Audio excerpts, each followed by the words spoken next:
Hello, this is Jake Gino alongside my colleagues Jesus, John, Austin, Nicholas, and Josh. While most of you know about Kazakhstan through the movie Borat, it is actually a worldwide leader in oil production. Today we're going to be talking about the early history of Kazakhstan oil, onshore production, offshore production, imports and exports, pipelines, and organizations. First, we're going to be talking about the early history of Kazakhstan oil. It began producing oil in 1911, and then it went through a major industrialization phase from the 1920s to the 1930s. Natural resources began being developed during World War II to help the Soviet Union. Kazakhstan gained its independence in 1991, and foreign investors started investing in Kazakhstan oil in 1993. Kazakhstan is currently the second largest oil-producing country among former Soviet Union republics. Before its independence, the country produced roughly 500,000 of barrels of oil a day, not exceptionally outstanding. However, with investments and aid of international oil companies and recent technological innovations, its production crept all the way up to 1 million barrels a day in 2003, and eventually it is currently 1.64 million barrels a day today.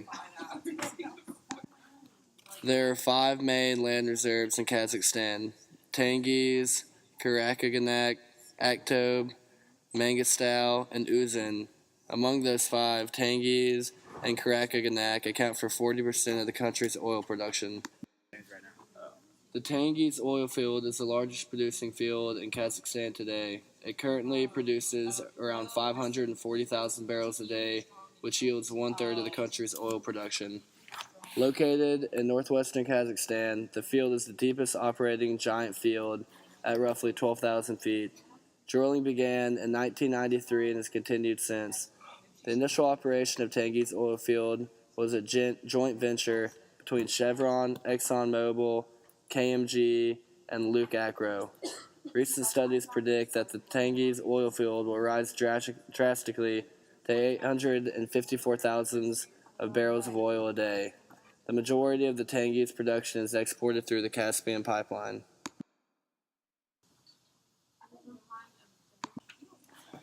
Another big oil talk in Kazakhstan today is the Karachaganak oil field. Like Tengiz, it is located in northwestern Kazakhstan. The field currently produces roughly 231,000 barrels of oil a day, roughly accounting for 12% of the country's total production.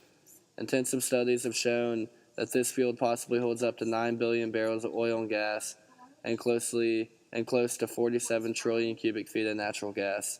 Strong technical studies and intensive work for new infrastructure offers the possibility of further production in the Karachaganak oil reserve in future years. The most talked about oil reserve in the world today is the Kashagan Reserve. This spectacular field has proven to hold the most oil in the Middle East and 5th most in the world.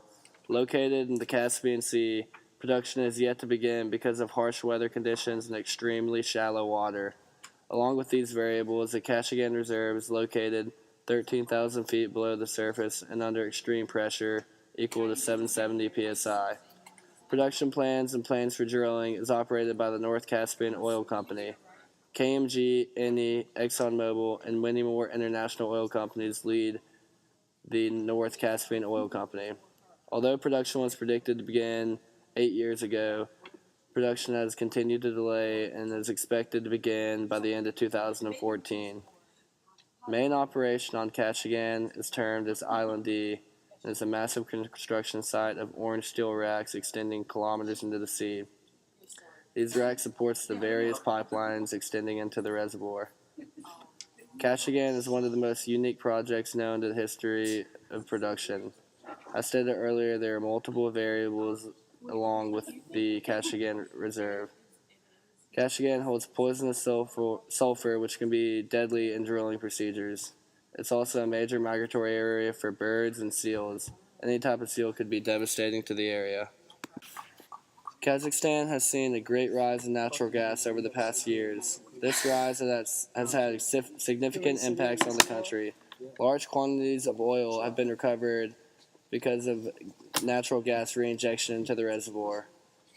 Natural gas has become so abundant in Kazakhstan that they are able to become self sufficient over it. However, they have little to no infrastructure and technical innovations to do this. The Kazakhstan pipeline system runs about 3,400 miles. The pipeline system throughout Kazakhstan was originally created as a part of Soviet-based network that was designed to transport oil to Russia. Once the country gained its independence from the Soviets, it began to wean off of Russia by building Trans-Caspian tankers, a rail system, and a pipeline to China. The key for Kazakhstan's production to increase was to remove their dependency of Russia. The Kazakhstan-China pipeline, completed in 2009, opened the first export pipeline that does not go through Russia.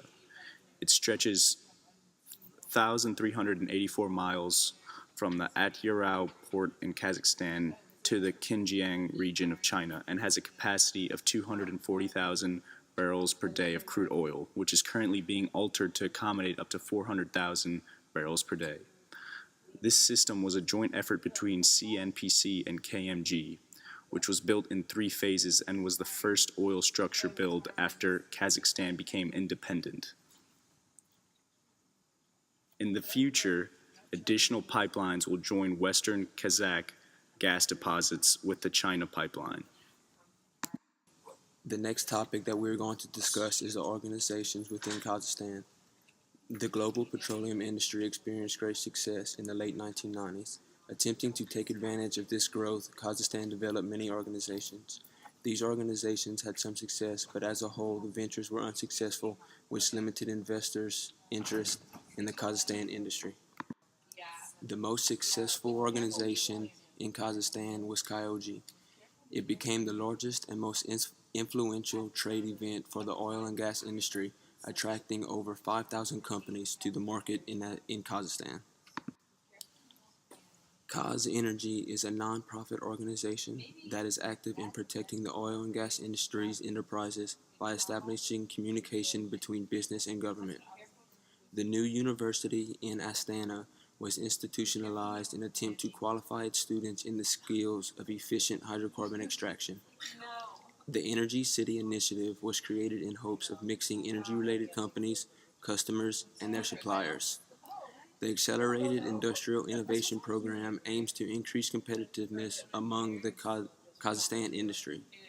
These organizations have unfortunately experienced little success. Due to lack of technology, Kazakhstan relies on many foreign companies to keep up production and maintenance.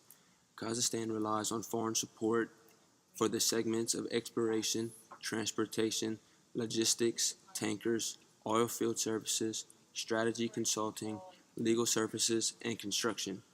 Kazakhstan local companies are growing in the segments of transportation, raw materials, infrastructure, and financial services. The segments of production and downstream are mostly dominated by local companies of Kazakhstan.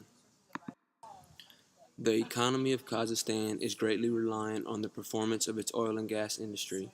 Large amounts of the country's GDP comes from the petroleum industry. The import and export ratio of oil and gas also plays a large role in the stability of the economy.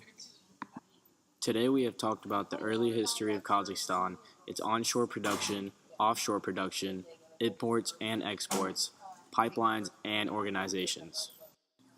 In conclusion, Kazakhstan's production has increased steadily from 500,000 barrels a day tens of years ago to 1.64 million barrels a day.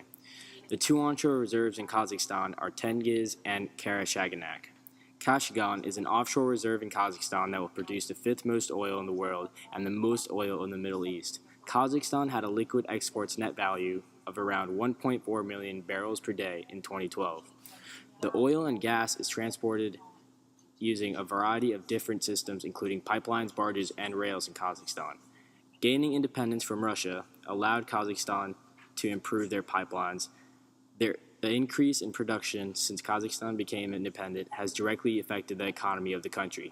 This has improved the stability of the country and has allowed for continued growth.